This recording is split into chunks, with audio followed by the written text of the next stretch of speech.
There were two main established churches in the American colonies, and when I say established, it means tax-supported. Public money went to these churches. As of 1775, the two main established churches in the colonies were the Anglican Church, Church of England, and the Anglican Church served as an agent of the king's authority. However, in the New World, compared to the deeply strict Puritans, the Anglican Church had a bad reputation as being flat on faith. The other tax-supported church was primarily in New England, and that's the Congregational Church, which we more familiarly identify with the Puritans. And the Congregational Church was formally established or tax-supported in all of New England colonies except for Rhode Island.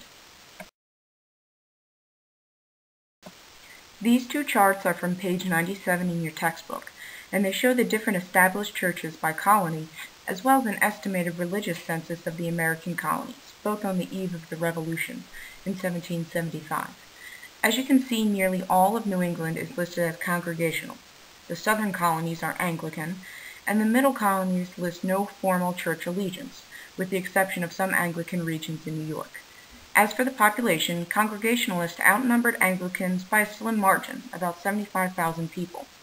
It's also important to note on the second chart on the right, the regions that are associated with each religion. Presbyterian communities began to form along the frontiers of the middle and southern colonies, while Baptists, Dutch Reformed, Quakers, Catholics, and Jews all settled in the middle colonies for the most part, making it the most religiously diverse region in the American colonies.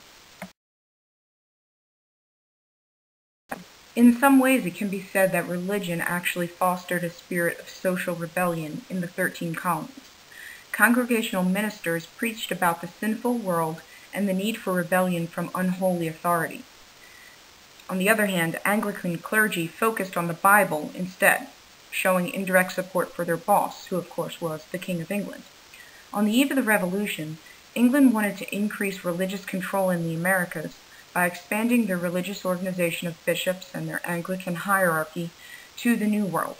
However, they faced violent opposition from non-Anglicans in the 13 colonies, and this attempt served to only fuel rebellious ideas. The question of religious tolerance needs to be brought up when studying this era. Religious tolerance had made huge strides compared to Europe. However, it's important to note that Catholics were still generally discriminated against, but this discrimination was minimal compared to what they would have experienced in non-Catholic regions of the Old World. Lastly, colonists could basically worship or not worship as they pleased.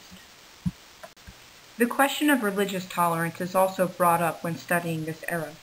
In general, religious tolerance in the colonies had made huge strides compared to Europe. However, it's important to note that Catholics were still generally discriminated against, but this was minimal compared to what they would have faced in non-Catholic regions of the Old World. In general, people could worship or not worship as they pleased.